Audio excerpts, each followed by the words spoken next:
السلام عليكم ورحمة الله وبركاته. اللهم صل على محمد وعلى آل محمد كما صليت على إبراهيم وعلى آل إبراهيم إنك حميد مجيد. اللهم بارك على محمد وعلى آل محمد كما باركت على إبراهيم وعلى آل إبراهيم إنك حميد مجيد.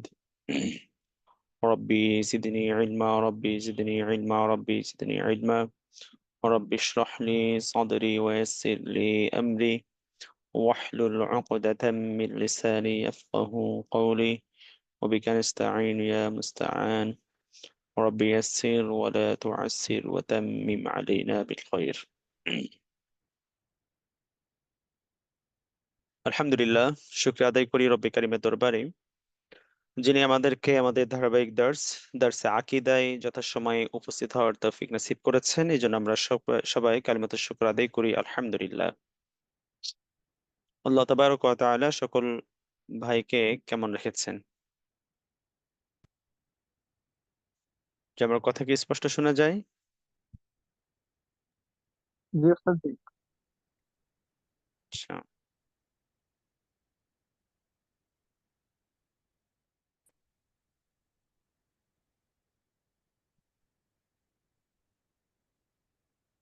আল্লাহু আকবার।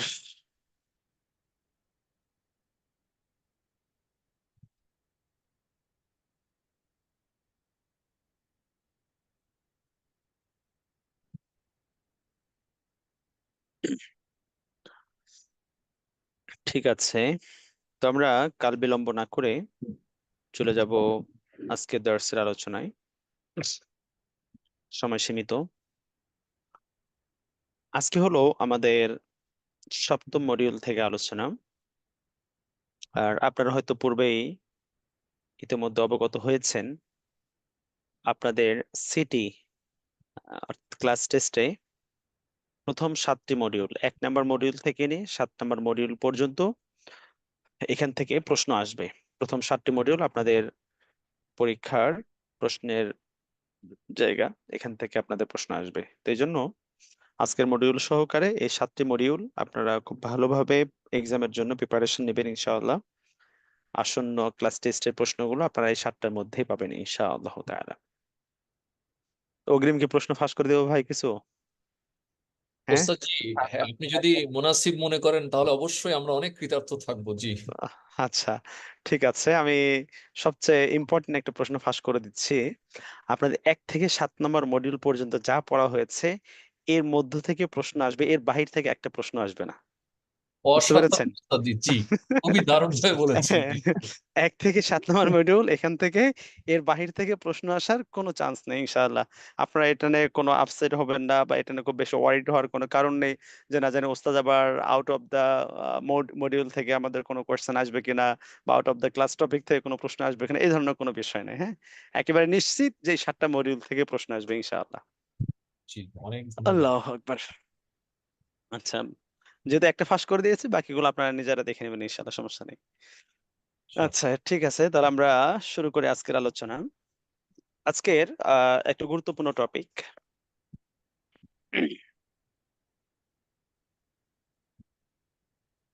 একজন বলেছেন যে সবগুলোকে ওয়েবসাইটে দেওয়া আছে। হ্যাঁ, আপনাদের সবগুলো ক্যাম্পাসে দেওয়া হয়েছে।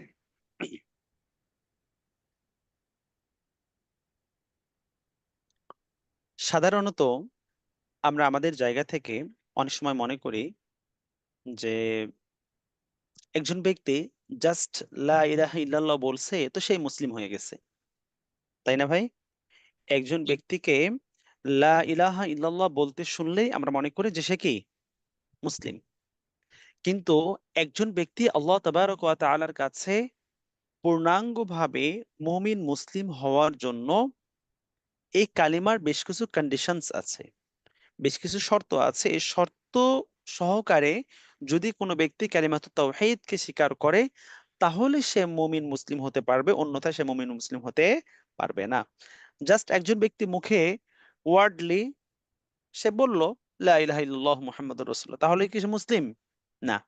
আপনি যদি দেখেন যে এই রাইট নাও আমাদের প্রেজেন্ট টাইমে যে বলতে পারি আমরা যে দ্বিতীয় এক স্বাধীনতা আমরা ফিরিয়ে পেয়েছি, বাক আলহামদুলিল্লাহ। স্বাধীনতা আমরা পেয়েছি। আল্লাহ তাআলা আমাদেরকে আহ এখন ওপেনলি কথা বলার, আল্লাহ তাআলা সৃষ্টিগতভাবে যে স্বাধীনতা দিয়েছেন সেই স্বাধীনতাকে আমরা এখন শতভাগ কাজে লাগাতে পারছি, যেটা আমরা ইতিপূর্বে এক ধরনের বাক প্রতিবন্ধী হয়েছিলাম।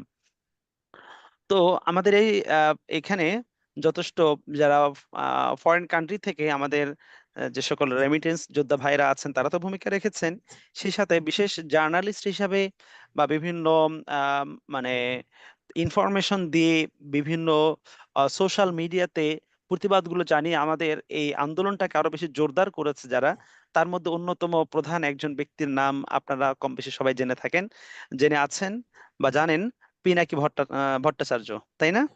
জি ওস্তাদ। হুম। আচ্ছা, পিনাকি ভট্টাচার্যের যদি আপনি কোনো আলোচনা শোনেন, তার আলোচনার মধ্যে ইনশাআল্লাহ সুবহানাল্লাহ আলহামদুলিল্লাহ থাকবে না, এটা কি হতে পারে বলেন? হ্যাঁ, তার আলোচনার মধ্যে তো অটো চলে আসে সুবহানাল্লাহ আলহামদুলিল্লাহ আল্লাহু আকবার।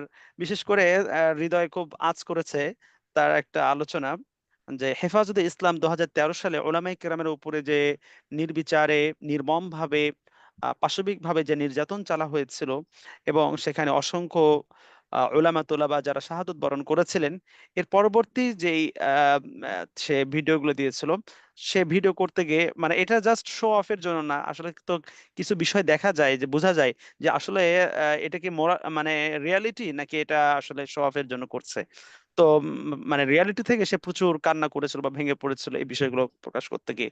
মোট কথা যে ইসলামের প্রতি মানে তার কথাগুলো, আল্লাহু আলাম বিসাওয়াব, তার দিলের হালত আল্লাহ তাআলা ভালো জানেন, কিন্তু বাহ্যিক ভাবে তার কথাবার্তা ইত্যাদি থেকে মনে হয় যে অনেকটা মানে সে মুসলিম কেন জানো, তার কথাবার্তা থেকে মনে হয় যে মুসলমানদের মতো তার কথার মধ্যে মানে একজন মুসলিম হিসেবে কথার মধ্যে যেভাবে লা ইলাহা ইল্লাল্লাহ সুবহানাল্লাহ আলহামদুলিল্লাহ আল্লাহু আকবার, যে সকল তাজকিরাত, যে সকল তাসবিহাত গুলো আমাদের জবানে থাকে, এরকম অনেকটা তার জবানে পাওয়া যায়।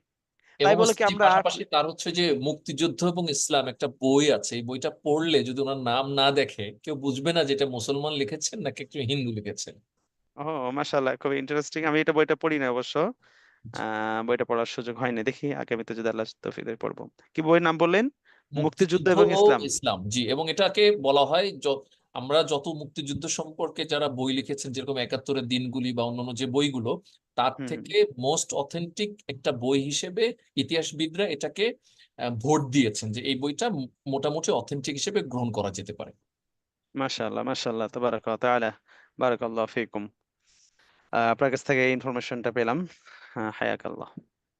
আচ্ছা, তো বলছিলাম, এই যে মনে করেন যে আহ, পিনাকি দাদার মতো যারা আছে, এরকম অনেক আপনি হিন্দু ভাইদেরকে দেখবেন, তাদের কাছ থেকে শুনবেন যে তারা এরকম মৌখিকভাবে অনেকে কালিমা বলছে, অনেক হিন্দু পুরোহিতরা দেখবেন যে মুখে লা ইলাহা ইল্লাল্লাহ বলছে।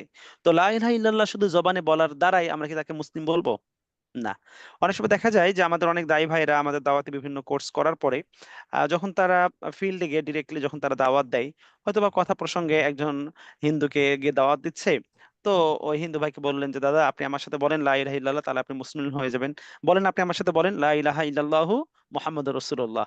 তো সে বলতেছে, তো বলার পরে এখন যিনি দাওয়াত দিলেন, এখন প্রাথমিকভাবে জাস্ট তার দাওয়ার কাজ শুরু হয়েছে, হয়তো বা একজন দায়ী হিসেবে জাস্ট ফিল্ডে সে নেমেছে, তো সে মনে করতেছে যে আজকে একজনকে আমি মুসলমান বানাই ফেললাম বা একজন আজকে মুসলমান হয়ে গেছে, কিন্তু আদতে সে কিন্তু মুসলিম হয় নাই, জাস্ট আপনার সাথে মুখে মুখ মিলিয়ে শুধু লা ইলাহা ইল্লাল্লাহ বলেছে, কিন্তু যাওয়ার পরে দেখেন যে আপনার কাছ থেকে সে আবার ওই মন্দিরে গিয়ে ঠিকই আবার পূজা করতেছে। তাই না ভাই? তো এই জন্য একজন ব্যক্তি শুধু লা ইলাহা ইল্লাল্লাহ বললেই কি মুসলিম হয় নাকি এর জন্য আরো কিছু শর্ত রয়েছে, এই বিষয়গুলো আমরা আজকে জানার চেষ্টা করবো ইনশাআল্লাহ। তো প্রাসঙ্গিকভাবে বলি যে আমাদের পিনাকি দাদার যেহেতু কথা আসছে, আমরা দোয়া করি যে একজন একনিষ্ঠ সত্যবাদী একজন মানুষ বলে আমরা তাকে জানি। আহ ভুল ত্রুটি মানুষের মধ্যে থাকতে পারে, তারও হয়তো সমালোচনা অনেক বিষয় থাকতে পারে, বাট মানে আপাত দৃষ্টিতে যতটুকু আমার কাছে মনে হয় যে অত্যন্ত একজন মানে সৎ সাহসী একজন ব্যক্তি। তো এই জন্য আমরা তার জন্য দোয়া করি যে আল্লাহ তাআলা যেন তাকে ইসলামের পূর্ণাঙ্গ হেদায়েত নসিব করেন এবং আল্লাহ পাক তাকে ইসলামের ছায়াতলে যেন কবুল করে নেন। আমরা তার আল্লাহ জন্য দোয়া করি আমিন ইনশাআল্লাহ। আমিন আমিন। আল্লাহু আকবার। দেখুন, কালিমাতুত তাওহীদ, এখানে দুটি শব্দ রয়েছে। কালিমাতুন এবং তাওহীদুন। আত-তাওহীদ এবং কালিমাতুন দুটি শব্দের সমন্বয়ে কালিমাতুত তাওহীদ। কালিমাতুন শব্দটির অর্থ হলো, শাব্দিক অর্থ যদি আমি বলি, শব্দ, বাক্য, মানুষ জবান দিয়ে যা উচ্চারণ করে এটাকে কালিমা বলা হয়। যেমন আপনি এটা খুবই ফেমাস একটা ডিকশনারি,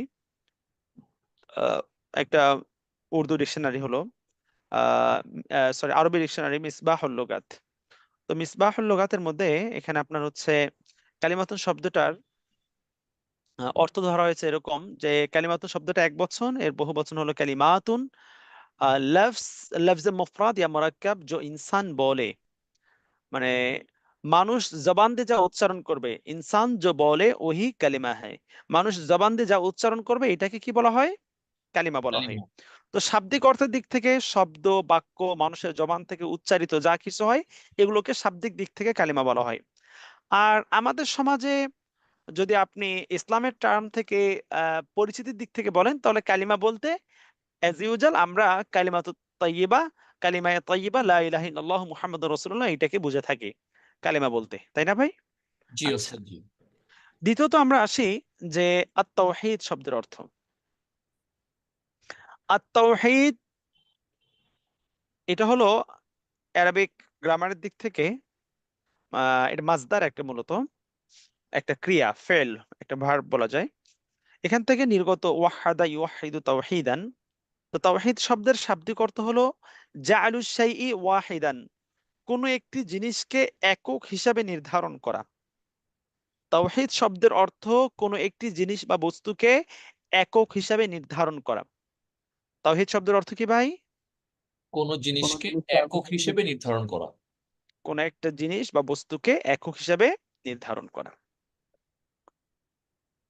আমরা যদি পারিভাষিক দিক থেকে তাওহীদকে এক্সপ্লেন করতে যাই, তাহলে এই বিষয়টা আমাদের সবার কাছে সহজেই বুঝে আসবে বলে মনে হয় যে আল্লাহ তাআলার ক্ষেত্রে তাওহীদ বলতে আল্লাহ তাআলার যাবতীয় সিফাত, আল্লাহ তাআলার যতগুলো বৈশিষ্ট্য রয়েছে, যতগুলো গুণাগুণ রয়েছে, সমস্ত সিফাতের মধ্যে, সমস্ত বৈশিষ্ট্যের মধ্যে আল্লাহ তাআলাকে এক ও অদ্বিতীয় হিসাবে নির্ধারণ করা। আল্লাহ তাআলার যাবতীয় সিফাত বা বৈশিষ্ট্যের মধ্যে একনিষ্ঠভাবে আল্লাহ তাআলাকে এক হিসাবে জানা, মানা ও বিশ্বাস করা, এইটার নামই হলো তাওহীদ। বিষয়টা ক্লিয়ার ভাই? জি আলহামদুলিল্লাহ ওস্তাদ জি। আল্লাহ তাবারক ওয়া তাআলা পবিত্র কোরআনে সূরাতুল ইখলাসের মধ্যে তাওহীদের পরিচয় দিয়ে বলেছেন, প্রথম আয়াত, কুল হুয়াল্লাহু আহাদ, হে নবী আপনি বলুন যে তিনি আল্লাহ এক। আল্লাহ তাআলা যে এক, আল্লাহকে এক হিসাবে নির্ধারণ করলাম, এইটাই হলো তাওহীদ। এইটা কি ভাই? তাওহীদ। তাওহীদ। এবং এর পরবর্তী যে আয়াতগুলো, আল্লাহু সামাদ, তিনি কারো মুখাপেক্ষী নন, লাম ইয়ালিদ, তিনি কাউকে জন্ম দেননি, ওয়ালাম ইউলাদ, তাকেও কেউ জন্ম দেয়নি, ওয়ালাম ইয়াকুল লাহু কুফুয়ান আহাদ, তার সমকক্ষ কেউই নেই। নেই। এই যে আল্লাহ তাআলা অন্যান্য যে সিফাতগুলো আছে, এই সিফাতগুলোর মধ্যেও আল্লাহ তাআলাকে আমরা এক হিসাবে জেনেছি এবং বিশ্বাস করেছি।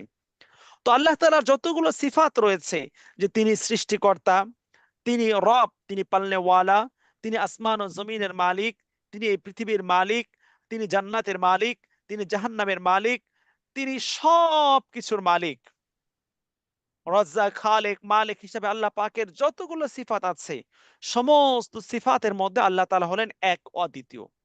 তো আল্লাহ তাআলার যাবতীয় বৈশিষ্ট্য গুণাবলীর মধ্যে আল্লাহকে যে আমরা এক, অদ্বিতীয় হিসেবে জানছি, মানছি ও বিশ্বাস করছি, এইটার নামই হলো তাওহীদ। এটার নাম কি ভাই? তাওহীদ। তাওহীদ। এন্ড কালিমাতুত তাওহীদ বলতে কি বুঝাই? কালিমাতুত তাওহীদটা হলো কালিমাতুত তাইয়্যিবার সেকেন্ড নাম। কালিমাতুত তাইয়্যিবাকে বলা হয় কালিমাতুত তাওহীদ। দেখুন, কালিমাতুন বাক্য, আর তাইয়্যিবাতুন পবিত্র। তো কালিমাতুত তাইয়্যিবা মানে পবিত্র বাক্য, কালিমাতুন তাইয়্যিবাতুন মানে কি? পবিত্র পবিত্র বাক্য। বাক্য। তো এই কালিমায়ে তাইয়্যিবাকেও আবার ভিন্ন আরেকটা নামে বলা যেতে পারে, সেটা হলো কালিমাতুত তাওহীদ। What's the reason? রিজনটা হলো এটা যে কালিমাতুত তাইয়্যিবা বা কালিমায়ে তাইয়্যিবা এর মধ্যে আমরা কি বলছি? লা ইলাহা ইল্লাল্লাহু মুহাম্মাদুর রাসূলুল্লাহ। লা ইলাহা ইল্লাল্লাহ। লা ইলাহা, কোনো ইলাহ নেই, কোনো উপাস্য নেই, ইল্লাল্লাহ, তবে আল্লাহ। আল্লাহ ছাড়া কোনো ইলাহ নেই, আল্লাহ ছাড়া কোনো উপাস্য নেই। ইবাদত পাওয়ার উপযুক্ত, ইবাদতের উপযুক্ত একমাত্র আল্লাহ তাআলা। ইবাদত যদি করতে হয় একমাত্র আল্লাহ তাআলার উদ্দেশ্যেই করতে হবে, আল্লাহকেই একমাত্র উপাস্য মানতে হবে, তার তরেই ইবাদত করতে হবে, তিনি ছাড়া অন্য কারো উদ্দেশ্যে ইবাদত করা যাবে না। না। তো এই যে কালেমায়ে তৈয়বার মধ্যে আমরা বললাম, এ কথা স্বীকার করলাম, এ কথা দিলের মধ্যে আমরা বিশ্বাস করেছি, এর ইয়াকিন আমরা দিলের মধ্যে রাখছি যে একমাত্র ইবাদতের উপযুক্ত হলেন আল্লাহ তাআলা।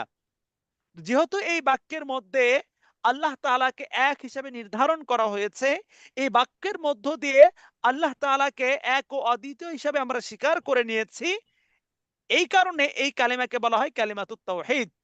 বিষয়টা ক্লিয়ার ভাই? আলহামদুলিল্লাহ উস্তাদ জি। আচ্ছা, এবার আমরা জানবো ইসলামের অন্যান্য যে সকল ইবাদত গুলো আছে, এই ইবাদত গুলো আল্লাহ তাআলার কাছে অ্যাকসেপ্টেড হওয়ার জন্য বেশ কিছু শর্ত রয়েছে, ফরজ রয়েছে, আরকান রয়েছে, আহকাম রয়েছে। এই শর্ত সমূহ আদায়ের মধ্য দিয়ে যখন আপনি একটা ইবাদতকে আদায় করবেন, দেন ওই ইবাদতটা আল্লাহ তাআলার কাছে গ্রহণযোগ্য হবে, অন্যথায় হবে না। ফর এন এক্সাম্পল বলতে পারি যে আপনি সালাত আদায় করবেন, সালাতের জন্য শর্ত হলো আপনার পবিত্রতা থাকতে হবে। পবিত্রতা আপনাকে অর্জন করতে হবে অজুর মাধ্যমে। অজুর মধ্যে ফরজ রয়েছে কয়টি? 4টি ফরজ। 4টি ফরজ রয়েছে। এখন যদি কোনো ব্যক্তি জাস্ট 2 পায়ের মধ্যে পানি ঢেলে দিল আর সে গিয়ে নামাজ পড়লো, সে যদি মনে করে যে আমি অজু করে ফেলছি, তার কি অজু হয়ে যাবে? না না। উস্তাদ জি। কারণ 4টি ফরজের মধ্যে শুধু একটা ফরজ 2 পা ধৌত করা, এটা হয়তো সে আদায় করেছে, বাকি আরো যে 3টা ফরজ আছে এই ফরজগুলো সে আদায় করে নাই। যেহেতু সে অজু আদায়ের জন্য, অজু সহিহ হওয়ার জন্য যে সকল শর্ত রয়েছে, এই শর্তগুলো যেহেতু সে আদায় করে নাই, বিধায় তার অজু সহিহ হয় নাই, আর অজু সহিহ না হওয়ার কারণে তার সালাতও সহিহ হয় নাই। বিষয়টা ক্লিয়ার? জি আচ্ছা, উস্তাদ। আরেকটা উদাহরণ ধরেন, সওম, রোজা। রোজার ডেফিনিশন কি? রোজার সংজ্ঞাটা হলো যে সুবহে সাদিক থেকে নিয়ে সূর্যাস্ত পর্যন্ত নিয়তের সাথে স্ত্রী সহবাস ও পানাহার থেকে বিরত থাকা, এটাকে বলা হয় রোজা। এখন কোন ব্যক্তি মৌখিকভাবে বলছে যে আমি রোজা রাখছি, আবার সে জেনে শুনে বুঝে সজ্ঞানে সে আবার খাবার খাচ্ছে, আর বলতেছে খাবার খাচ্ছে আর বলতেছে আমি রোজা আছি, তার রোজা কি হবে ভাই? হবে কখনোই না। না। কারণ রোজা হওয়ার জন্য শর্ত ছিল যে সে সুবহে সাদিক থেকে সূর্যাস্ত পর্যন্ত এই পুরো ডিউরেশনের মধ্যে সে যাবতীয় খাবার দাবার থেকে বিরত থাকবে। সে জেনে শুনে বুঝে ভুলক্রমে খাচ্ছে এমনটা নয়, সজ্ঞানে সে খাবার খাচ্ছে, তার মানে সে রোজা রাখছে না, ভঙ্গ। তার রোজা সহি হবে না। তো রোজা সহি হওয়ার জন্য, রোজা সহি হওয়ার জন্য যেমনি ভাবে শর্ত রয়েছে, নামাজ সহি হওয়ার জন্য যেমন শর্ত রয়েছে, অজু সহি হওয়ার জন্য যেমন শর্ত রয়েছে, হজ সহি হওয়ার জন্য যেমন শর্ত হয়েছে, যাকাত শুদ্ধভাবে আদায় হওয়ার জন্য যেমন শর্ত রয়েছে, ঠিক তেমনি ভাবে কালিমাতুত তাওহীদ আল্লাহ তাআলার কাছে আমাদের পক্ষ থেকে গ্রহণ হওয়ার জন্য, আমি আপনি কালিমাতুত তাওহীদের ধারক বাহক হওয়ার জন্য, আমি আপনি কালিমাতুত তাওহীদের প্রকৃত ঝান্ডাবাহী হওয়ার জন্য আল্লাহ তাআলার নিকটে বেশ কিছু শর্ত রয়েছে। এই শর্তগুলো সহকারে যদি আমরা কালিমাতুত তাওহীদকে মানি, দেন আমাদের এই কালিমাতুত তাওহীদ আল্লাহ তাআলার কাছে গ্রহণযোগ্য হবে। অন্যথায় আমাদের তাওহীদ বা আমাদের কালিমাতুত তাওহীদ বা কালিমা সহি হবে না। বিষয়টা ক্লিয়ার ভাই? আলহামদুলিল্লাহ উস্তাদ জি। আচ্ছা।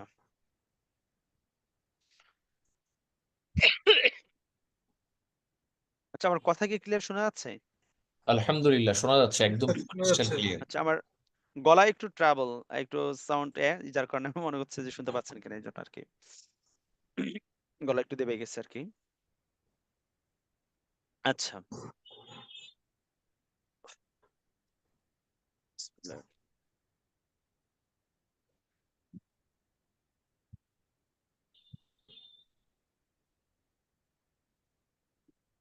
হাসান বসরি রহমতুল্লাহ আলাইকে কিছু লোক জিজ্ঞাসা করেছিলেন, যে ব্যক্তি লা ইলাহা ইল্লাল্লাহ বলবে সে তো জান্নাতে যাবে, তাই না?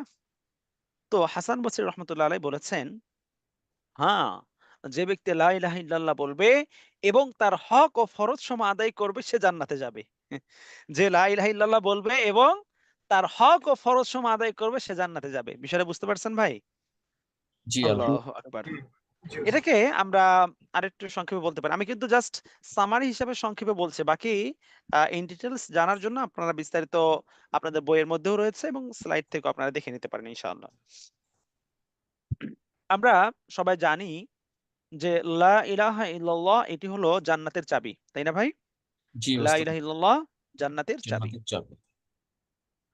দেখেন আমরা আমাদের বাসা বাড়িতে আমাদের রুমে দরজায় যে সকল আমরা লক তালাগুলো ব্যবহার করি এই তালার চাবি থাকে। তো ওই চাবির মধ্যে আমরা দেখতে পাই যে অনেকগুলো দাঁত বা অনেকগুলো বিট থাকে, তাই না ভাই? জি এক একটা ওস্তাদ, জি। চাবির মধ্যে এক এক রকম বিট, এক এক রকম দাঁত থাকে। একটা চাবির দাঁতের সাথে বা একটা চাবির বিটের সাথে আরেকটা মিল থাকে না। দেন যদি মানে না থাকার কারণটা হলো কারণ থাকলে তো এটা সিকিউরিটি থাকবে না। কারণ যে কারো চাবিতে যে কারো তালা খুলবে। এজন্য একেকটা তালার এক এক রকম চাবি থাকে। আচ্ছা। এখন যদি কোনো চাবির মধ্যে যদি দাঁত না থাকে মানে চাবির একবারে প্লেন, একেবারে সমান, কোনো বিট নাই, তো ওই দেখা যায় যে ওই তালাটার কোনো সিকিউরিটি তেমন থাকে না। যে কেউ যে কোনো সময় খুলে ফেলতে পারে। তাই না ভাই? তো এই জন্য জি, এক একটা চাবির এক এক রকম দাঁত থাকে, এক এক রকম বিট থাকে। একটার সাথে আর একটা চাবির মিল থাকে না। তো যদি সঠিক তালা মানে তালার সঠিক চাবি দিয়ে যেই তালার যে চাবি ওই চাবি দিয়ে যদি ওই তালা খোলার চেষ্টা করা হয় তাহলে ওই তালাটা খুলবে, আপনি রুমে এন্ট্রি করতে পারবেন। আর যদি এক তালাতে অন্য কোনো চাবি এনে ওই তালার যেটা চাবি না অন্য কোনো চাবি সেখানে যদি ইউজ করেন তাহলে আদৌ ওই তালা খুলবে না। ঠিক তেমনি ভাবে লা ইলাহা ইল্লাল্লাহ এটি জান্নাতের চাবি, তা তো সঠিক। কিন্তু এই লা ইলাহা ইল্লাল্লাহ যে চাবি আছে এই চাবির বেশ কিছু দাঁত এবং বেশ কিছু বিট আছে। এই দাঁতগুলোই হলো কালিমাতুত তাওহীদের শর্ত। এই দাঁতগুলো কি ভাই? কালিমাতুত কালিমাতুশ তাওহীদের তাওহীদের শর্ত। শর্ত। যদি কোনো ব্যক্তি কালিমাতুত তাওহীদের যাবতীয় শর্তগুলো পূর্ণাঙ্গ রূপে আদায় করতে পারে, পূর্ণাঙ্গ রূপে মানতে পারে, ধারণ করতে পারে নিজের মধ্যে, তার মানে হলো সে একেবারে বিটওয়ালা দাঁতওয়ালা পূর্ণাঙ্গ সঠিক পারফেক্ট চাবিটা নিয়ে সে জান্নাতের দরজায় যাচ্ছে এবং এই চাবি দ্বারা সে জান্নাতের দরজা খুলতে পারবে ইনশাআল্লাহ বিজনিল্লাহ। আর যদি কোনো ব্যক্তি জান্নাতে এই আপনার শর্তগুলো যদি না মানে কালিমাত তাওহীদের যে সকল শর্ত রয়েছে এই শর্তগুলোকে যদি কেউ অ্যাভয়েড করে, এগুলোকে যদি কেউ না মানে, এগুলোকে বিশ্বাস না করে, তাহলে সে যেন ওই দাঁত বা বিট ছাড়া চাবি নিয়ে জান্নাতের সামনে যাচ্ছে আর ওই চাবি দ্বারা জান্নাতের দরজা খুলবে না। বিষয়টা কি বোঝা গেছে ভাই? জি ওস্তাদ। আলহামদুলিল্লাহ। আহ, আচ্ছা। এবার আমরা দেখব যে কালিমাতুত তাওহীদের শর্তগুলো কি। কালিমাতুত তাওহীদের শর্তগুলো এখানে প্রথমে আমরা সংক্ষেপে দেখব। সংক্ষেপে দেখার পরে দেন আমরা এগুলোকে বিস্তারিত আলোচনা করব। আচ্ছা, এখানেও আছে, আমি আরেকটু সংক্ষিপ্ত করছি। এই 7টা পয়েন্টকে একজন কবি তার কবিতার মধ্যে এনেছেন। আরবি একটা কবিতার কিয়দাংশ। ইলমুন ইয়াকিনুন ওয়া ইখলাসুন ওয়া সিদকুন মা মুহাব্বাতিন ওয়া ইনকিয়াদিন ওয়াল কবুলু লাহা। এই বাক্যটার মধ্যে এই লাইনটার মধ্যে মূলত 7টা শর্ত আছে। ইলমুন, ইয়াকিনুন, ইখলাসুন, সিদকুন, মুহাব্বাতুন, ইনকিয়াদ ওয়াল কবুল। এই 7টা শর্ত রয়েছে এই কালিমাতুত তাওহীদের মধ্যে। এখন আমরা প্রথমে 7টা শিরোনামকে আমরা জানি, এরপর আমরা সামনে একটু বিস্তারিত জানার চেষ্টা করব। আচ্ছা।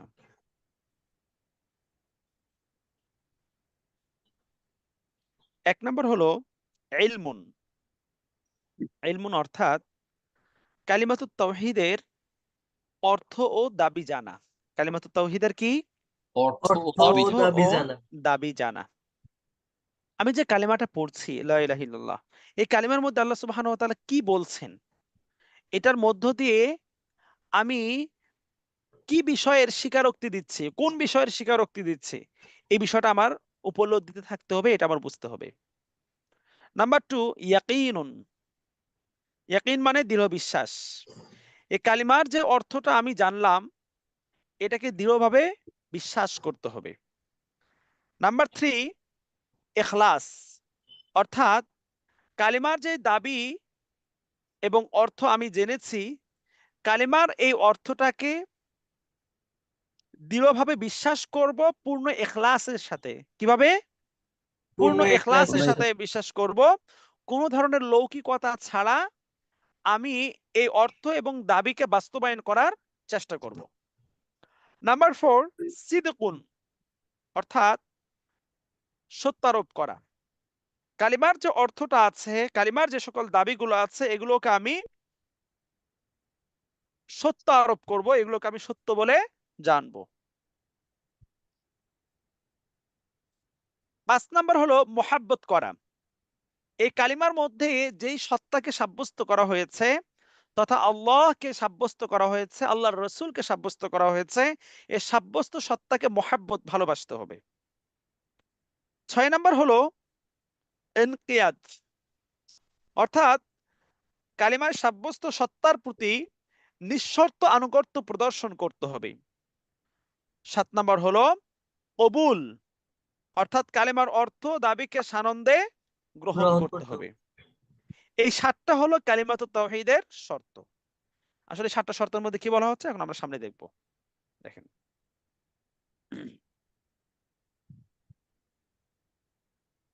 এক নম্বর শর্ত হলো যে কালিমাতুত তাওহীদের অর্থ জানা। কালিমাতুত তাওহীদের কি? অর্থ জানা। দেখেন, আমি বললাম যে লা ইলাহা ইল্লাল্লাহ, এই বাক্যটা যে আমি জবান দিয়ে উচ্চারণ করলাম, আসলে আমি কি বললাম? আমার জবান দিয়ে আমি কি উচ্চারণ করলাম? জাস্ট আমি একটা আরবি বাক্য বললাম, কিন্তু এই আরবি বাক্যটার মধ্যে কি বলা হয়েছে, এর ফিলিংসটা নিজের মধ্যে থাকতে হবে। এটার যে একটা আন্ডারস্ট্যান্ডিং, একটা পয়েন্ট, এটা আমার মধ্যে থাকতে হবে। আমি এটার দ্বারা কি বোঝাতে চাচ্ছি, এই উপলব্ধিটা নিজের মধ্যে আনতে হবে। তো কালিমাতুত তাওহীদের যে অর্থ, এই অর্থটা আমার আপনার প্রত্যেকের মধ্যে জানা থাকতে হবে। আমি বললাম কি, লা ইলাহা, কোনো উপাস্য নেই, ইল্লাল্লাহ, কিন্তু আল্লাহ, অর্থাৎ আল্লাহ ছাড়া কোনো উপাস্য নেই, বা আল্লাহ ব্যতীত কোনো উপাস্য নেই। মুহাম্মাদুর রাসূলুল্লাহ, এবং মুহাম্মদ সাল্লাল্লাহু আলাইহি সাল্লাম আল্লাহ তাআলার রাসূল। তো আমি যে এই বাক্য পাঠ করলাম, কালিমাতুত তাওহীদ যে আমি পড়লাম, পড়ার পরে, পড়ার সাথে সাথে এর যে অর্থ যে আল্লাহ ছাড়া কোনো উপাস্য নেই এবং মুহাম্মদ সাল্লাল্লাহু আলাইহি ওয়াসাল্লাম আল্লাহ তাআলার রাসূল, এই অর্থটা আমার জানা থাকতে হবে। আমি যদি লা ইলাহা ইল্লাল্লাহ পড়ি, আর অপর দিকে গিয়ে দয়াল বাবা, খাজা বাবা, কেবলা বাবার পায়ে গিয়ে যদি সিজদায় পড়ি, নাউজুবিল্লাহ, আমি একজন ভণ্ড পীরকেও মনে করলাম তিনি আমার সিজদা পাওয়ার উপযুক্ত, নাউজুবিল্লাহ। আমি ভণ্ড পীরের পায়ে গিয়ে মনে করলাম যে তিনি আমার রিজিক দাতা, তিনি চাইলে আমার বিয়ে শাদীর ব্যবস্থা করতে পারেন, তিনি চাইলে আমার চাকরি বাকরির ব্যবস্থা করতে পারেন, নাউজুবিল্লাহ। এই কথাগুলোর স্লোগান বা বিশ্বাস যদি আমি স্থাপন করি, তার অর্থ হলো যে আমি কালিমাতুত তাওহীদের যে অর্থ, এটা আমার বুঝে আসে নাই। যদি এইটা আমার বুঝে আসতো, তাহলে আমি এর বিপরীত কাজ করতে পারতাম না। আমার কথাটা কি বুঝে আসছে ভাই? আলহামদুলিল্লাহ উস্তাদ জি। তো এই জন্য কালিমাতুত তাওহীদের যে অর্থ, এই অর্থটা জানা থাকতে হবে। এই অর্থটা কি থাকতে হবে? জানা থাকতে হবে। এই অর্থটা হলো যে আল্লাহ ছাড়া কোনো উপাস্য নাই। আল্লাহ ছাড়া কোনো উপাস্য না থাকার অর্থ হলো আমার যত ইবাদত আছে, ইন্না সলাতি ওয়া নুসুকি ওয়া মাহইয়ায়া ওয়া মামাতি লিল্লাহি রাব্বিল আলামিন, আমার সালাত, আমার কুরবানি, আমার ইবাদত, আমার জীবন, আমার মৌত, সব কিছু কার জন্য? আল্লাহর একমাত্র জন্য। আল্লাহর জন্য। একমাত্র আল্লাহর জন্য। তো একমাত্র আমার সমস্ত ইবাদত পাওয়ার উপযুক্ত হলেন আল্লাহ তাআলার জন্য। তো আল্লাহ তাআলার জন্য যেহেতু সবকিছু হবে, তো এই অর্থটা আমার জানা থাকতে হবে, এবং আমার যাবতীয় ইবাদতগুলো একমাত্র আল্লাহ তাআলার উদ্দেশ্যেই করতে হবে। বিষয়টা কি বোঝা গেছে ভাই? জি আলহামদুলিল্লাহ। এর সপক্ষে বেশ কিছু এখানে আয়াত এবং হাদিস রয়েছে যে একমাত্র আল্লাহ তাআলাই যে ইলাহ, তিনি ছাড়া যে ভিন্ন কোনো ইলাহ নাই, তিনি ছাড়া ইবাদতের উপযুক্ত অন্য কেউ নাই, অন্য কারো উদ্দেশ্যে ইবাদত করা যাবে না। এর সমর্থনে বেশ কিছু আয়াত হাদিস আছে, এগুলো আপনারা নিজেদের মতো দেখে নেবেন ইনশাআল্লাহ। নাম্বার 2, 2 নম্বর শর্ত হলো কালিমার অর্থ ও দাবির প্রতি দৃঢ় বিশ্বাস লালন করতে হবে। কোনো ধরনের সন্দেহ বা সংশয়কে প্রশ্রয় দেওয়া যাবে না। না। আমি মুখে মুখে যদি বলি যে লা ইলাহা ইল্লাল্লাহ মুহাম্মাদুর রাসূলুল্লাহ, আল্লাহ তাআলা ছাড়া কোনো ইলাহ নাই, মুহাম্মদ সাল্লাল্লাহু আলাইহি ওয়াসাল্লাম আল্লাহ তাআলার রাসূল, মুখে আমি বললাম, অপর দিকে গিয়ে আমি মূর্তির পূজা করলাম, নাউজুবিল্লাহ, অপরদিকে গিয়ে আমি খ্রিস্টানদের মতো তারা যেমন ট্রিনিটি বা তৃত্ববাদী বিশ্বাসী তাদের মতো বিশ্বাস স্থাপন করলাম যে আসলে আসলে কি আল্লাহ তাআলা এক। আল্লাহ তাআলা তো খ্রিস্টানরা যেমন বিশ্বাস করে যে God, son of God and holy spirit, যে হযরত ঈসা আলাইহিস সালাতু ওয়াসসালাম তিনি খ্রিস্টানদের খ্রিস্টীয় বিশ্বাস অনুপাতে যে তিনি হলেন আল্লাহ তাআলার পুত্র। এইভাবে আমরা বিশ্বাস নাউজুবিল্লাহ। করলাম। যদি কেউ বিশ্বাস করে যে পিতা, পুত্র, পবিত্র আত্মা এই তিনটাই মিলে হলো আল্লাহ। এখন এক ব্যক্তি মুখে বলতেছে লা ইলাহা ইল্লাল্লাহ, আবার ওইদিকে গিয়ে তৃত্ববাদের বিশ্বাস স্থাপন করতেছে। তার অর্থ হলো এইটা যে কালিমার যে অর্থ লা ইলাহা ইল্লাল্লাহ, আল্লাহ ছাড়া কোনো ইলাহ নাই, আল্লাহ ছাড়া কোনো উপাস্য নাই, এই কথার দৃঢ় বিশ্বাস, এর ইয়াকিন তার দিলের মধ্যে আসে নাই। যদি এইটার বিশ্বাস তার দিলের মধ্যে আসতো, সে কখনো এ কথা বলতে পারতো না যে যিশু খ্রিস্টান সেও হলো মুক্তিদাতা, যিশু আমাকে নাজাত দিবেন, যিশু আমার ত্রাণদাতা, এই কথা সে কখনো বলতে পারতো না। পারতো। তাই না ভাই? আপনি জি। দেখেন যে আজকে বাংলাদেশের প্রত্যন্ত অঞ্চলগুলোতে, বিশেষ করে পাহাড়ি অঞ্চল এবং আমাদের উত্তরবঙ্গের বিভিন্ন জায়গাতে, আম শুধু এই জায়গাগুলোতে মানে বেশি আরকি, মানে ফোকাসেবল তাদের কাজগুলো আছে। কিন্তু সারা বাংলাদেশে তাদের কাজ ব্যাপকভাবে ছড়িয়ে আছে। পুরো বাংলাদেশে খ্রিস্টান মিশনারিদের কাজ ব্যাপকভাবে ছড়িয়ে আছে। রাইট নাও তাদের মনে করেন যে প্রায় ডক্টর আফামা খালেদ রাইট নাও, যিনি আমাদের ধর্ম উপদেষ্টা, তার একটা কলাম আছে। সেই কলামে তিনি অত্যন্ত মানে ইনফরমেশনাল কথা বলেন। তো তার একটা রিপোর্টে আমি পেয়েছি বর্তমান বাংলাদেশে প্রায় ৩০,০০০, কত? প্রায় ৩০,০০০। ৩০,০০০ খ্রিস্টান মিশনারি বাংলাদেশে তাদের খ্রিস্ট ধর্ম প্রচারণার কাজ করতেছে। তো তারা করে কি, যে সাধারণত একজন মুসলমানের কাছে গিয়ে যখন তারা দাওয়াত দেয়, একজন মুসলমানকে কাছে সরাসরি যদি একজন মুসলমানকে বলে ভাই আপনি খ্রিস্টান হয়ে যান, সাধারণত একজন মুসলমান, যে ন্যূনতম একজন মুসলমান, সে এটা কখনো বিশ্বাস করবে না বা মানবে না যে না, আমি আমার ধর্ম ত্যাগ করে খ্রিস্টান হব না। তারা ছলে বলে কৌশলে বিভিন্ন উপায় অপকৌশল গ্রহণ করে তারা একজন মুসলমানকে ধোঁকা দেয়। কিভাবে? ভাই আপনি মুসলমান আছেন, আপনি মুসলমানে থাকবেন। আপনি কি মুসলমান আছেন? মুসলমানে থাকেন। নামাজ পড়তেছেন, কোনো সমস্যা নাই। রোজা রাখতেছেন, কোনো সমস্যা নাই। কিন্তু মনে রাখতে হবে আপনাদের এই কোরআনের মধ্যে আছে, আপনাদের এই কোরআনের মধ্যে আছে যে ঈসা আলাইহিস সালাম তিনি হলেন নাজাতদাতা, নাউজুবিল্লাহ। তিনি হলেন মুক্তিদাতা। যদি ওই ঈসাকে, ওই যিশুকে যদি আপনি নাজাতদাতা আর মুক্তিদাতা হিসেবে বিশ্বাস করেন, তাহলে আপনি পরকালে মুক্তি পাবেন। অন্যথায় আপনি পরকালে মুক্তি পাবেন না। নাউজুবিল্লাহ। এখন এভাবে তারা বিভিন্নভাবে কোরআনের অপব্যাখ্যা করে সহজ সরল মনা, যারা সেই পরিমাণে এলেম কালাম রাখে না, এরকম মানুষদেরকে তারা ধোঁকা দিয়ে খ্রিস্টান বানায়। আচ্ছা বলেন, একজন ব্যক্তি একজন ব্যক্তি যদি এ কথা বিশ্বাস করে যে নাজাত দাতা আল্লাহ তাআলা না, নাজাত দাতা হলো যিশু খ্রিস্ট, নাজাত দাতা হলো ঈসা আলাইহিস সালাম, ওই ব্যক্তির কি ঈমান থাকবে? ইসলাম থেকে বের হয়ে যাবে। হ্যাঁ? যদি কোনো ব্যক্তি এ কথা বিশ্বাস করে যে আমরা তো বিশ্বাস করি আল্লাহু ইউনজিনা, যে আল্লাহ তাআলা আমাদেরকে নাজাত দিবেন, আল্লাহ তাআলা আমাদেরকে জাহান্নাম থেকে পরিত্রাণ দিবেন, জাহান্নামের আগুন থেকে বাঁচানো এবং জান্নাত দান করবেন। আমাদেরকে বাঁচানেওয়ালা পরিত্রাণ দাতা কে? আল্লাহ। একমাত্র আল্লাহ। এখন যদি কোনো ব্যক্তি এ কথা বিশ্বাস করে যে আমাদেরকে পরিত্রাণ দিবে যিশু খ্রিস্ট, ঈসা আলাইহিস সালাম আমাদেরকে জাহান্নাম থেকে মুক্ত করবে, ঈসা আলাইহিস সালাম জাহান্নাম থেকে আমাদেরকে বাঁচাবে। যদি কোনো ব্যক্তি মনে প্রাণে এই কথা বিশ্বাস করে, তাহলে ওই ব্যক্তি কি মুসলিম থাকবে? না উস্তাদ, মুসলিম হ্যাঁ? মুসলিম থাকবে না না উস্তাদ। তো, না, সে আর মুসলিম থাকবে না। আচ্ছা, যদি কোনো ব্যক্তি মুসলিম না থাকে, সে যদি এবার মসজিদে গিয়ে সাজদা করতে করতে কপাল কালো করে ফেলে, তার নামাজ কি কবুল হবে? কখনোই না ওস্তাদ জি। হবে না। কারণ এবাদত কবুল হওয়ার জন্য শর্ত হলো ঈমান থাকতে হবে। ঈমান ছাড়া তো এবাদত কবুল হবে না। তাই না? এখন খ্রিস্টানরা করে কি? এরা বিভিন্ন কৌশল অবলম্বন করে মুসলমানদের ঈমান চুরি করে, তাদের ঈমানটা হরণ করার চেষ্টা করে। তার মধ্যে এই ২য় নাম্বার শর্তটা, যে কালিমার অর্থ এবং দাবির প্রতি দৃঢ় বিশ্বাস এবং ইয়াকিন থাকতে হবে।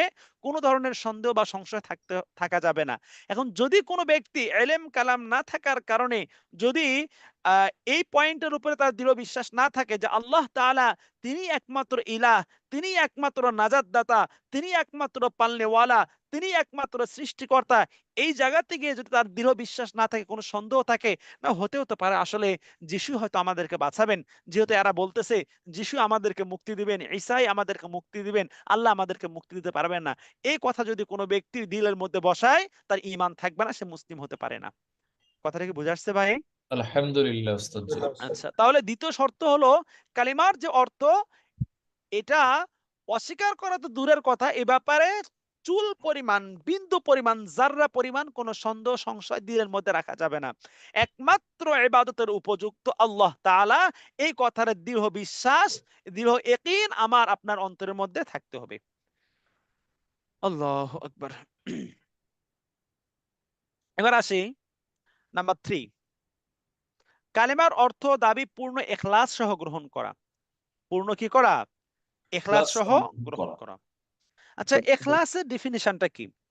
এটা অনেক জন অনেক রকম করে, বিভিন্ন আলেম বিভিন্ন ভাবে এটাকে ব্যক্ত করেন, কিন্তু আমি যেটা আমার কাছ থেকে সহজ মনে হয়, ইখলাস বলতে যেটা আমরা বুঝি সেটা হলো যে ইখলাস বলা হয় কোনো কাজ, কোনো ইবাদত কেবলমাত্র শুধুমাত্র আল্লাহকে খুশি করার জন্য করা।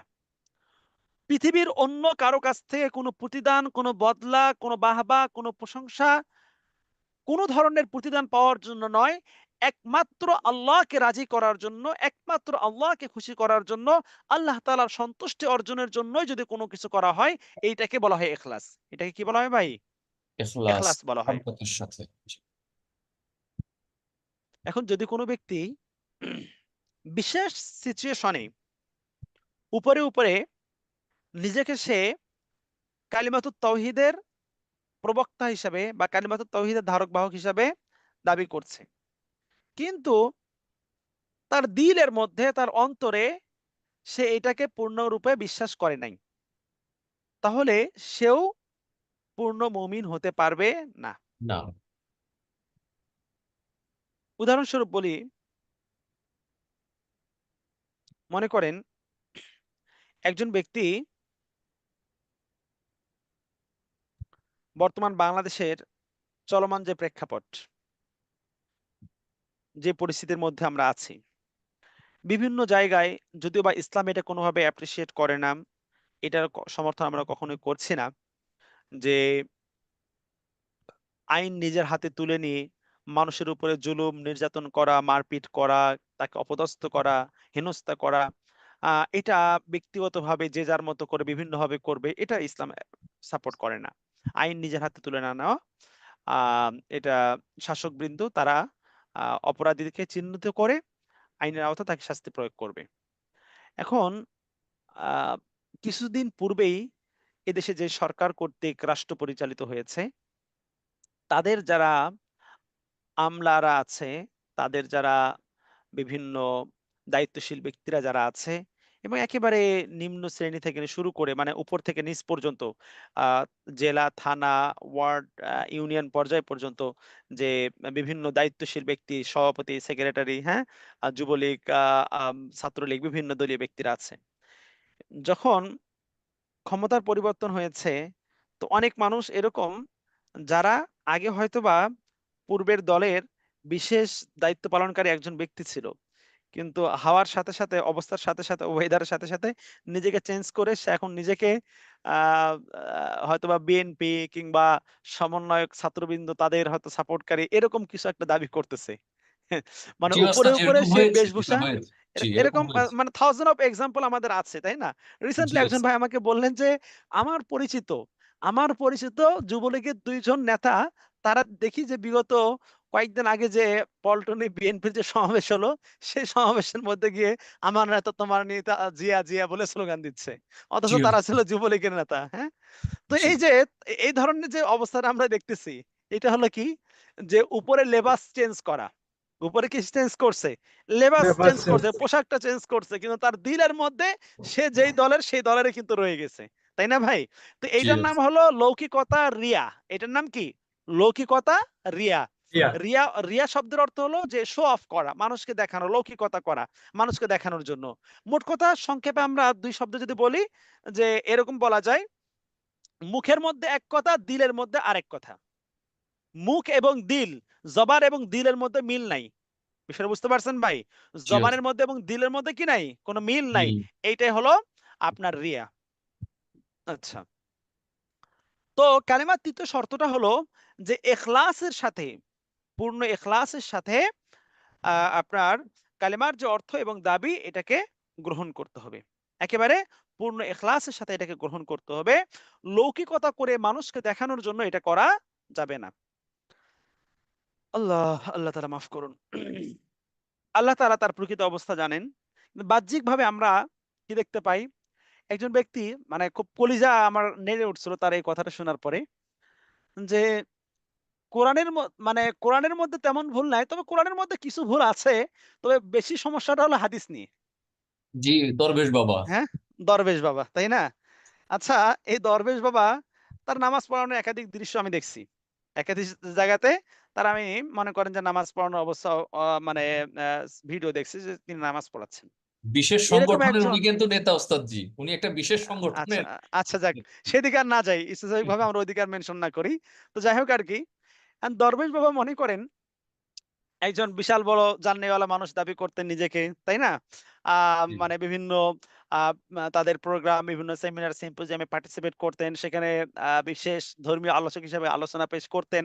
হ্যাঁ, তো তার ইমামতি করেছেন, মানে ইমাম হিসেবেও বিভিন্ন সময় তিনি জামাত পরিচালনা করেছেন। আহ, মুখের মধ্যে দাড়ি ছিল, শুভ্র, সাদা শুভ্র, কত সুন্দর দাড়ি ছিল। কিন্তু এই দরবেশ বাবা করলো কি, সময়ের ব্যবধানে, খুব স্বল্প সময়ের ব্যবধানে একজন নৌকার কর্ণধার হয়ে নৌকা থেকে গ্রেফতার হলেন। কেমন অবস্থায়, যে ছদ্মবেশ মানুষ যেন ধারণ চিনতে করার না জন্য পারে। ওস্তাদ জি, হ্যাঁ, ছদ্মবেশ ধারণ করার জন্য দাড়ি কেটে ফেললেন। আচ্ছা, মানে দরবেশি হয়ে গেছে ছদ্মবেশী আর কি। হ্যাঁ, জি তো মনে করেন যে দাড়ি চেঁচে ফেললেন। তো বাহ্যিক ভাবে মানে মৌখিক কথা এবং আমলি অবস্থা দুইটার মধ্যে মিল না পাওয়ার কারণে আমরা মুনাফিকের আলামত দেখতে পাচ্ছি। কিসের আলামত ভাই? মুনাফেক। মুনাফিকের আলামত। কারণ এই মানুষটাই তো জবান দিয়ে দ্বীনের কথা বলতো, এই মানুষটা তো জবান দিয়ে ইসলামের কথা বলতো, এই মানুষটা তো জবান দিয়ে যাই বলুক, ভুল ত্রুটি সেটা পরে গেলাম, কিন্তু ইসলামের বিভিন্ন কথা সে বলতো। হ্যাঁ, তো ওই মানুষটাই আবার ইসলাম বিরোধী কাজ করলো, যে নবী আলাইহিস সালামের যে সুন্নাহ কবিরা গুনাহ করলো সে, যে দাড়িগুলোকে চেঁচে ফেললো, একেবারে ক্লিন শেভ করে ফেললো। ওস্তাদ তাহলে জি, একটু একটা জিনিস একটু কথার, অ্যাড করি, যে ধরেন আপনাকে যদি বলা হয় যে আপনাকে আমি 1 কোটি টাকা দিব, তো আপনাকে আমি মেরে ফেলবো, আপনি কি জীবনে দাড়ি কাটবেন? আমি তো কাটবো না। আমাকে যদি কেউ বলে তোমাকে হত্যা করবো, তুমি দাড়ি কাটো, আমি তো জীবনে কাটবো না, কারণ আমি তো নবীর মহব্বতে দাড়িটা রেখেছি। কারণ আপনি ভাই, কি কাটবেন ওস্তাদ জি? পৃথিবীর পৃথিবীর কোনো কিছু নবী আলাইহিস সালামের মানে ক্ষুদ্র থেকে মানে একেবারে ছোট্ট থেকে ছোট্ট কোনো সুন্নাহ, পৃথিবীর জি এমন কোনো বিষয় নেই, এমন কোনো মানে ভ্যালুয়েবল কোনো আপনি রিসোর্স দিতে পারবেন না, এমন কোনো আপনি বেনিফিট দিতে পারবেন না যেটার জি সাথে আপনি কম্পেয়ার করবেন নবী আলাইহিস সালামের ছোট্ট থেকে ছোট্ট কোনো সুন্নাহকে। জি মানে সাহাবায়ে কেরাম রিদওয়ানুল্লাহি আলাইহিম আজমাইন তারা সুন্নাতের প্রতি এতটা এতটা বেশি মহাব্বত রাখতেন, যে আমার জীবন চলে যাবে, আমার শরীরের মধ্যে এক ফোঁটা রক্ত থাকবে, আর আমি নবীজির কোন সুন্নাহকে আমি তরক করব, ছেড়ে দিব, জি এটা হতে পারে না। এটা ছিল সাহাবায়ে কেরামের অবস্থা। একজন মুমিন মুসলমান হিসেবে আমাদের প্রত্যেকেরই এ ব্যাপারে এমনভাবে ডিটারমাইন্ড থাকা চাই, এমনভাবে আমরা মজবুত থাকবো, যে পুরো পৃথিবীকে যদি আমাকে দেওয়া হয়, পুরো পৃথিবী যদি আমাকে দিয়ে দেওয়া হয়, আর আমার রসুলের কোন সুন্নাহ, আমার দাড়িকে যদি কেটে ফেলার কথা বলা হয়, আমি পুরো পৃথিবীকে লাথি মারবো, কিন্তু আমার রসুলের সুন্নাহকে আমি আঘাত দিতে দেব না। ঠিক, বুঝতে পারছেন ভাই? ডেফিনেটলি ওস্তাদ জি জি। আল্লাহু আকবার। আচ্ছা, তো বলছিলাম যে কালিমার যে অর্থ এবং দাবি এটা পূর্ণ ইখলাসের সাথে গ্রহণ করতে হবে। এ ব্যাপারে কোন ধরনের লৌকিকতা থাকা যাবে না। উপরে, উপরে মানুষকে দেখিয়ে আমি একজন ইসলামিস্ট, আমি একজন ইসলামের প্রিয় মানুষ, আমি ইসলাম প্রিয় মানুষ একজন, আমি ইসলামের জন্য অনেক সেবা খেদমত করতেছি। মানুষ আমাকে দ্বীনদার জানতেছে, মানুষ আমাকে সমঝদার জানতেছে। আমি মানুষকে দেখানোর জন্য, সেলিব্রিটি হওয়ার জন্য আমি মনে করেন যে অনেক কিছু করতে পারি।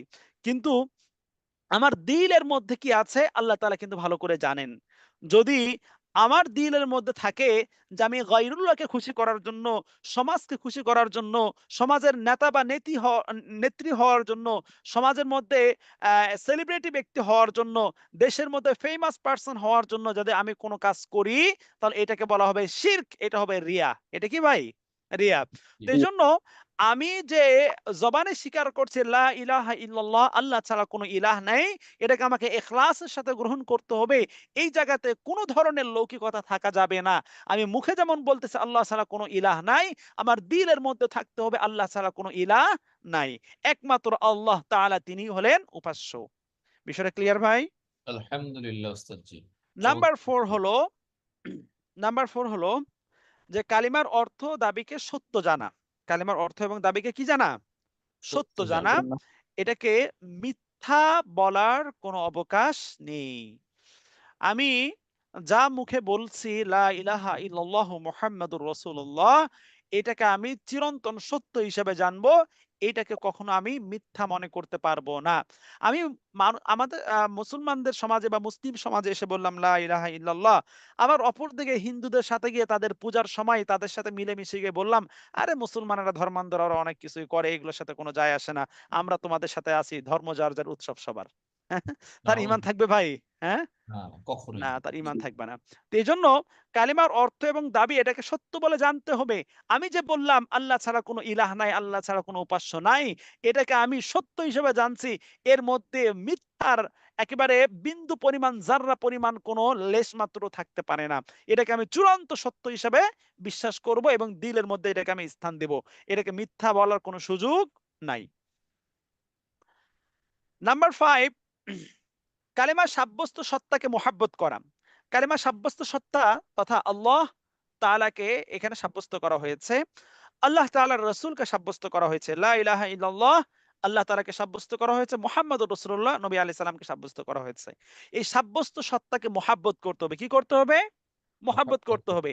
একজন ব্যক্তি মুখে মুখে বলল, সে মৌখিকভাবে বলল যে আমি মুসলমান, আমি তাহাজ্জুদ গুজার, আমি কোরআন তেলাওয়াত করি, বিভিন্ন সে দাবি করে বসলো। কিন্তু তার আমল বা কার্যপন্থা বা তার কার্যাদি দ্বারা, তার অ্যাকশন দ্বারা প্রমাণিত হচ্ছে সে হলো ইসলাম বিদ্বেষী, সে আল্লাহ বিদ্বেষী, সে রাসূল বিদ্বেষী, সে উলামা বিদ্বেষী। তার ওই ব্যক্তি কখনো পূর্ণাঙ্গ কালিমাতুত তাওহীদের ধারক বাহক হতে পারে না। বিষয়টা বুঝতে পারছেন ভাই? জি, আলহামদুলিল্লাহ ওস্তাদ জি।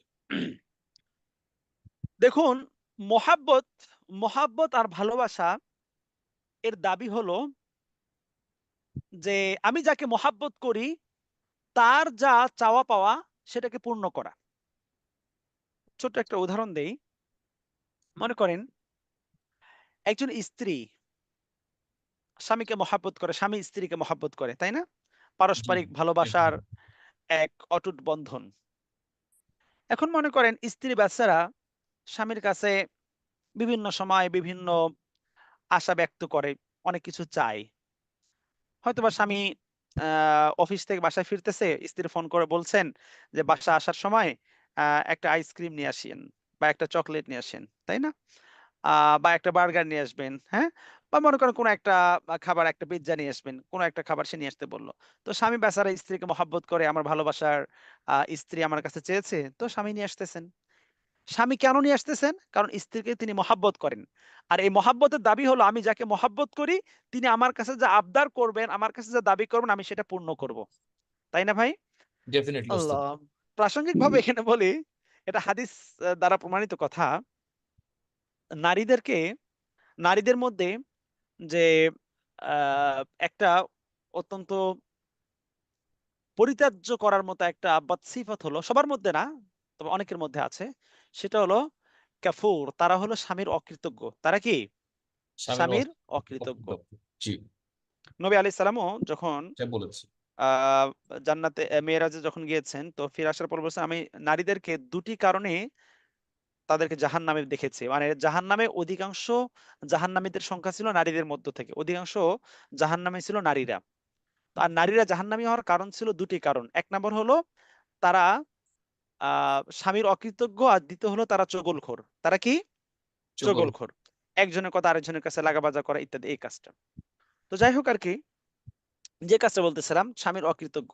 স্বামীর অকৃতজ্ঞ কেমন? মনে করেন যে একজন স্বামী বিয়ের পর থেকে দাম্পত্য জীবনে স্ত্রী যখন যা চেয়েছে তখন তাই দিয়েছে। সাধ্য মতো কিন্তু সবই। কোনোদিন সাধ্য অনুযায়ী তার অ্যাবিলিটি থেকে যখন স্ত্রী যা আবদার করেছে স্বামী তাই পূরণ করেছে। কিন্তু কোনোদিন কোনো কারণে হয়তো বা কোনো একটা ইস্যুতে স্ত্রীর কোন একটা দাবি স্বামী পূরণ করতে পারে নাই, স্ত্রী বেচারির তাৎক্ষণিকভাবে রিয়াকশনটা হয় সবার সেম না, তো অনেকের এরকম হয়, প্রায় 50% বা অধিকাংশের এরকম হয় যে বিয়ের পর থেকে এই বাড়িতে কোনোদিন আমার কোনো চাওয়া পাওয়া পূরণ হয় নাই। তাই না ভাই? যে জি ওস্তাদ জি। মানে আমি কোনো কিছু চাইলে আমার আবদার পূরণ হয় না। আমি তো এই বাড়িতে কাজের দাসী হিসেবে আসছি। আমার তো কোনো কথার কোনো দাম নাই। আমি একটা শখ করে একটা কথা বললাম, আমার কথাটা পূরণ করা হইল না। তাই না? তো এটা হলো অকৃতজ্ঞতা। স্ত্রী বেচারে বোঝা উচিত যে আমার স্বামীর কাছে পূর্বে তো আমি অনেক কিছু চেয়েছি। আমাকে যা চেয়েছি তার সাধ্য অনুযায়ী তাই আমাকে দিয়েছেন। আজকে হয়তো কোনো কারণে হয়তোবা তার কাছে টাকা নেই, হয়তোবা সেটা তার মাথায় ছিল না, মনে ছিল না, হয়তোবা কোনো একটা প্রতিকূল পরিস্থিতির কারণে সেটা আনতে পারে নাই। তাৎক্ষণিক রিঅ্যাকশনটা তো এমন হওয়া উচিত না যে আমি বিয়ের পর থেকে কিছুই পাই নাই। তাই না? আল্লাহু আকবার। তো এটা মোটেও হওয়া উচিত না। বাট এটা হচ্ছে প্রাসঙ্গিকভাবে কথাটা বললাম। তো বলছিলাম যে মহাব্বতের দাবি হলো যে আমি যাকে মহাব্বত করি, আমি যাকে ভালোবাসি, তার যে সকল আ নির্দেশনাগুলো আছে, তিনি আমার কাছে যা কিছু চাবেন তা আমি পূর্ণ করব। আজকে আমি আপনি যে সকল ইসলামের আহকামগুলো মানছি, ইসলামের আহকামগুলো মানার চেষ্টা করছি, এগুলো কেন? এগুলোর মূল কারণটাই হলো যে আমি আপনি আল্লাহ ও তার রাসূলকে মহাব্বত করি। আল্লাহ ও তার রাসূলকে কি করি? মহাব্বত করি। মহাব্বত করি।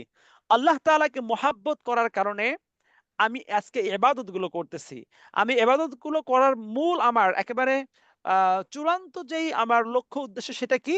যে আমি আল্লাহ ও তার রাসূলের মহাব্বতে আমি এই কাজগুলো করতেছি যেন এগুলোর মধ্য দিয়ে আমি আল্লাহ তাআলার সন্তুষ্টি অর্জন করতে পারি। আল্লাহকে রাজি আর খুশি করা এইটাই তো আমাদের লক্ষ্য উদ্দেশ্য, তাই না ভাই? হুম? জি তো অবশ্যই। আমি যার হুকুম মানবো, যার নির্দেশ মানবো, যদি আমি তাকে মহাব্বত করি, যদি আমি তাকে ভালোবাসি, তো তার কোনো কাজ আমার কাছে ভারী মনে হবে না। আমি যাকে মহাব্বত করি, তার কোনো কাজ আমার কাছে বোঝা মনে হবে না। বিষয়টা বুঝতে পারছেন ভাই? জি ওস্তাদ জি। দেখেন, একজন সন্তান যখন অসুস্থ থাকে,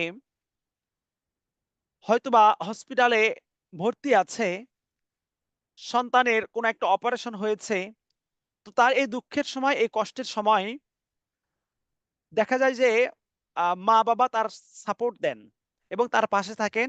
সন্তানের যন্ত্রণা বেদনায় মা-বাবার চিন্তার কোনো অন্ত থাকে না। মা-বাবা নির্ঘুম রাত্রি যাপন করে। দিনের পরে দিন কাটায়, রাত্রের পরে রাত কাটায়। কেন? যে সন্তানের জন্য আমার সন্তান বিছানায় ভর্তি আছে। হসপিটালে শুয়ে আছে, হসপিটালের বিছানায় সে ভর্তি আছে। তো এই সন্তান আমার কষ্টে আছে। সন্তানের জন্য মা-বাবা নির্ঘুম রাত্রি যাপন করে। কেন? মাতা-পিতা সন্তানকে মহাব্বত করে। সন্তানের ভালোবাসার কারণে মা-বাবার এই নির্ঘুম রাত্রি যাপন করা, দিনের পরে দিন কষ্ট করা, এই কষ্টগুলো তাদের কাছে কষ্টই মনে হয় না। কারণ তারা তাদের সন্তানকে মহাব্বত করে। তাই না ভাই?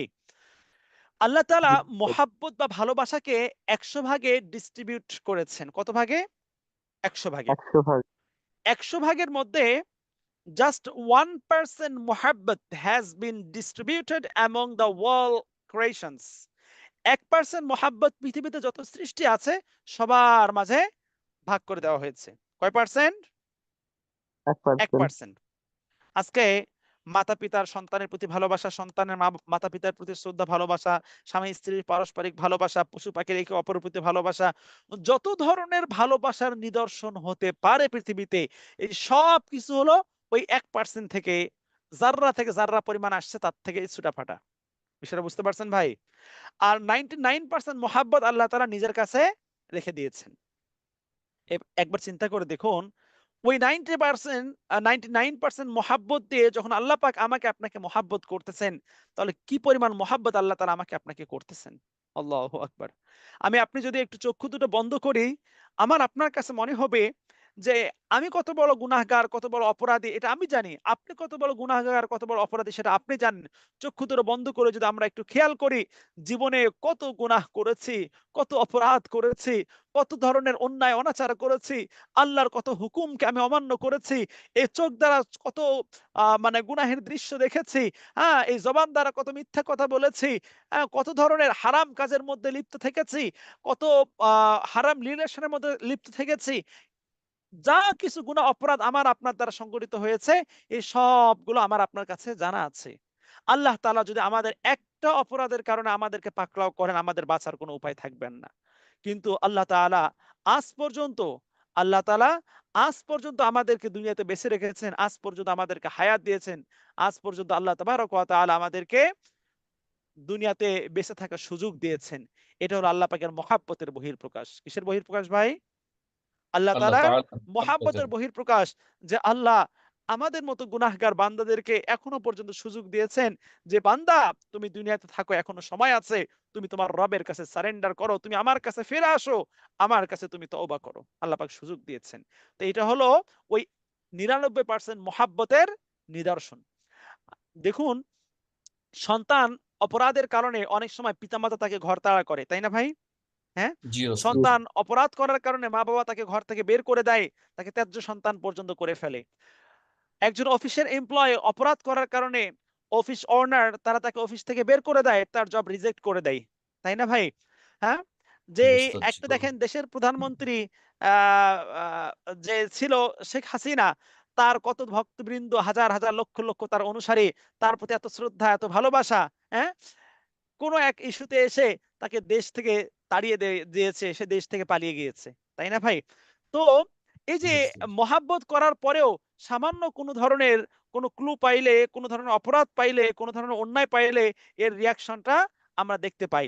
কিন্তু আমি আপনি যদি একটু খেয়াল করি যে আল্লাহ তাবারক ওয়া তাআলা আমাদেরকে কি পরিমাণ মহাব্বত করেন, যে আমরা এত অপরাধ করার পরে, এত অন্যায় করার পরে, আল্লাহ পাকের এত নাফরমানি করার পরে, এত গুনাহে কবিরার মধ্যে লিপ্ত হওয়ার পরেও হ্যাঁ, আজও পর্যন্ত আমার রব আমাকে পাকড়াও করেন নাই, আজও পর্যন্ত হ্যাঁ। আমার রব আমাকে সুযোগ দিয়েছেন। আল্লাহু আকবার। এটা হলো ওই 99% মহাব্বতের নিদর্শন।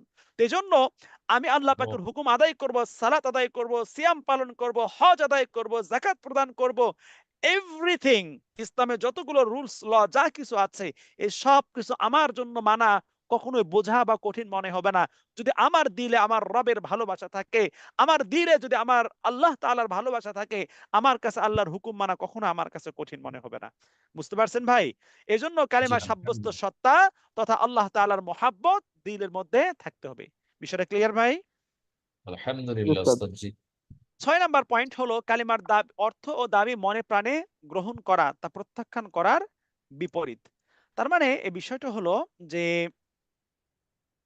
আমি যখন লা ইলাহা ইল্লাল্লাহ পাঠ করলাম, লা ইলাহা ইল্লাল্লাহকে যখন আমি স্বীকার করলাম,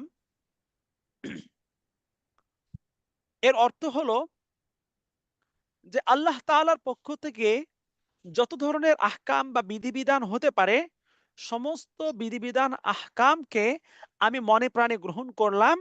আমার দ্বারা আল্লাহ পাকের কোন আহকামকে একটা তুমি আসবে আবার, আচ্ছা ঠিক আছে, আল্লাহ পাকের যাবতীয় আহকাম বিধিবিধানকে আমি মনে প্রাণে গ্রহণ করব, আল্লাহ পাকের কোনো হুকুমকে আমি অমান্য করতে পারি না, তাই না ভাই?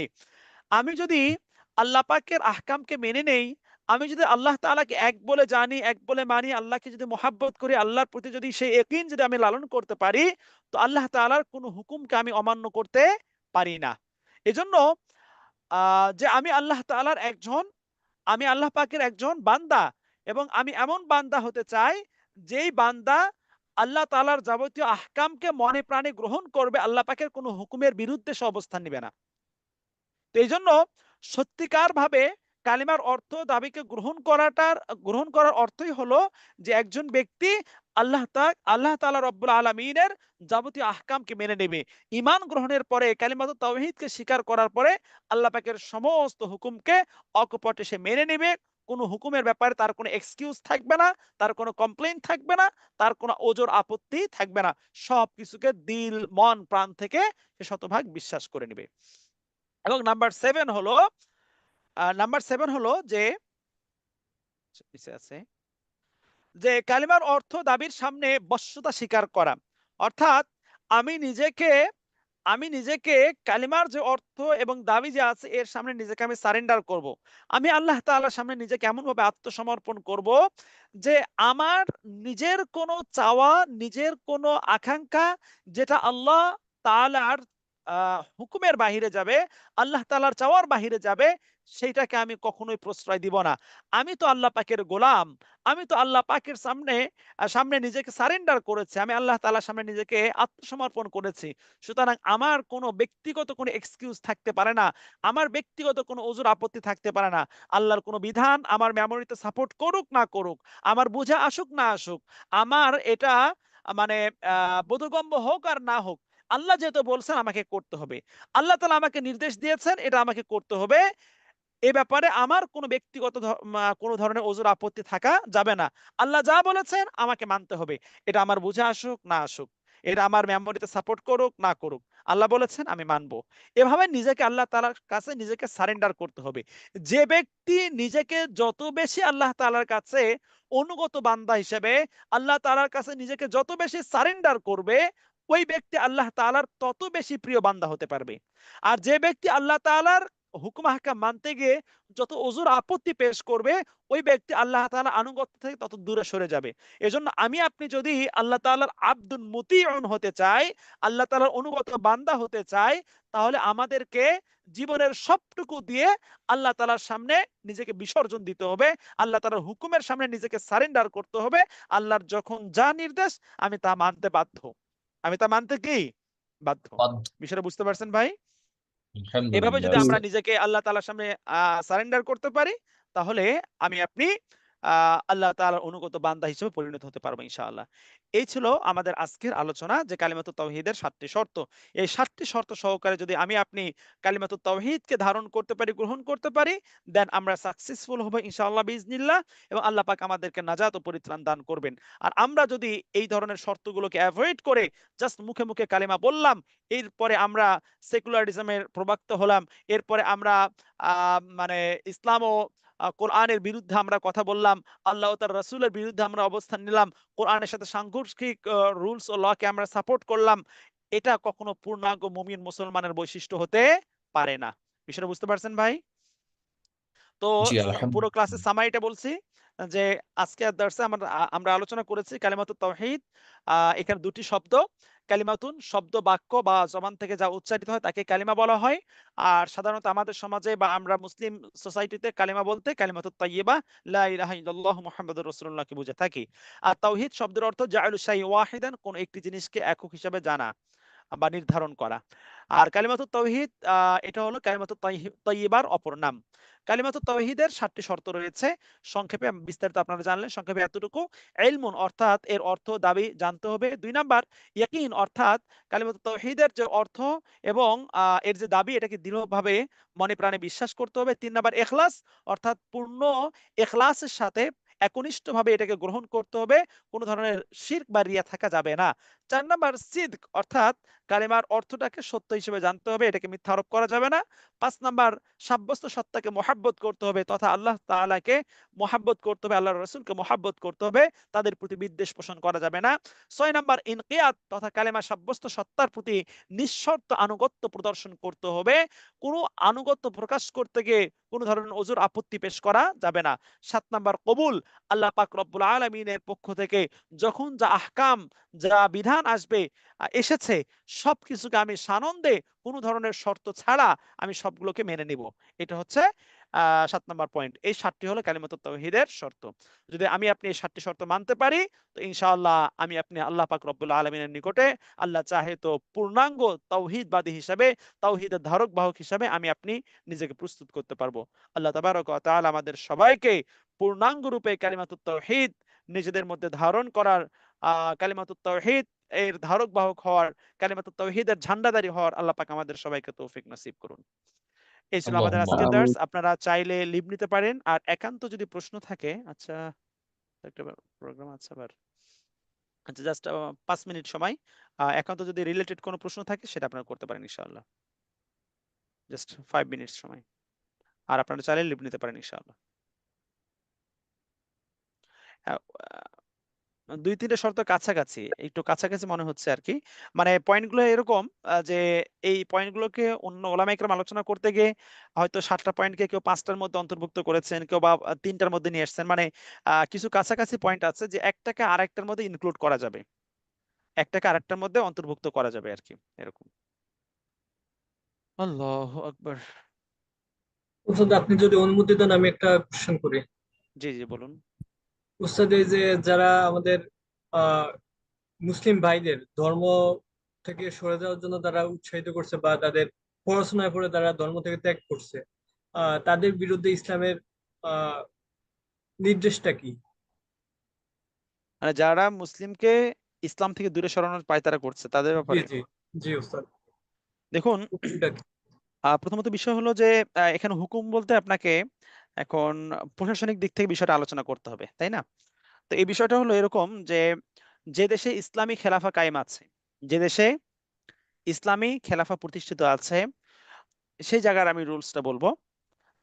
যে ইসলামী খেলাফা যদি কোনো জায়গায় ইসলামী এমারা যদি কায়েম থাকে, প্রতিষ্ঠিত থাকে, তো ইসলামী এমারার যে সকল দায়িত্বশীল ব্যক্তিবর্গ আছেন তাদের দায়িত্ব হলো যে ওই ব্যক্তিকে বা ওই দলকে যারা মুসলমানদের ঈমান হরণের চেষ্টা করছে বা মুসলমানদের ঈমানকে লুণ্ঠন করার চর্চা করছে বা ইসলাম থেকে দূরে সরানোর চর্চা করছে, তাদেরকে প্রথমত দাওয়াত দেওয়া। তাদেরকে কি করা?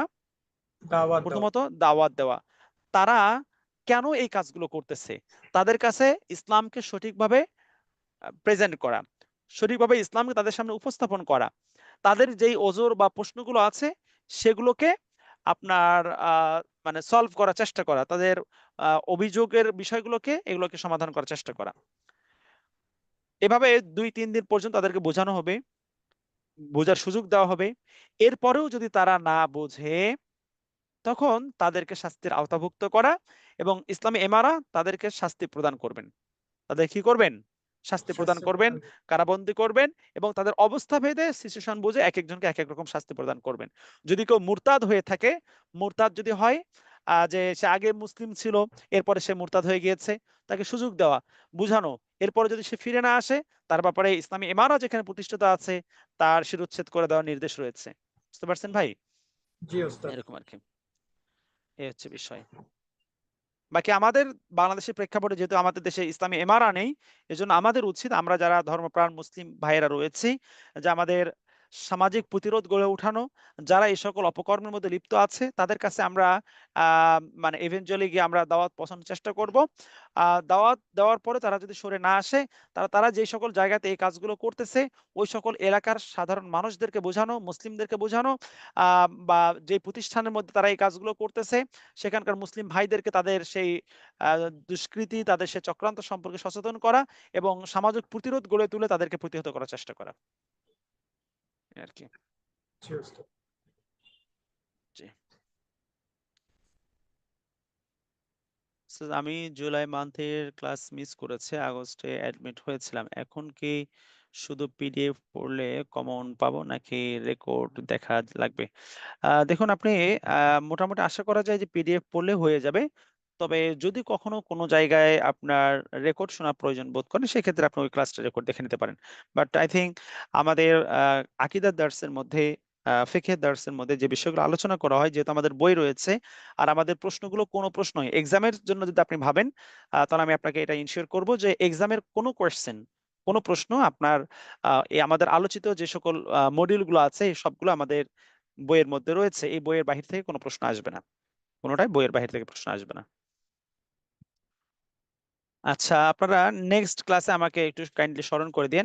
নেক্সট ক্লাসে আপনাদেরকে ইয়া করাবো, ওই এক্সাম কেমন হতে পারে, এক্সামের কোয়েশ্চেন কেমন হতে পারে এই ব্যাপারে একটা ধারণা দেবো ইনশাআল্লাহ। তো ঠিক আছে, আজকে দার্সে এ পর্যন্ত। আল্লাহ তাআলা হায়াতে রাখলে পরবর্তী দার্সে আবার দেখা হবে। আল্লাহ সবাইকে সুস্থ রাখুন, ভালো রাখুন, নেক হায়াত দান করুন, বেশি থেকে বেশি আমালে সালিহা করার তৌফিক দান করুন। সুবহানাল্লাহি বিহামদিহি, সুবহানাকাল্লাহুম্মা বিহামদিকা, আশহাদু আল্লা ইলাহা ইল্লা আনতা, আস্তাগফিরুকা ওয়া আতুবু ইলাইক। আসসালামু আলাইকুম ওয়া রাহমাতুল্লাহি ওয়া বারাকাতুহু।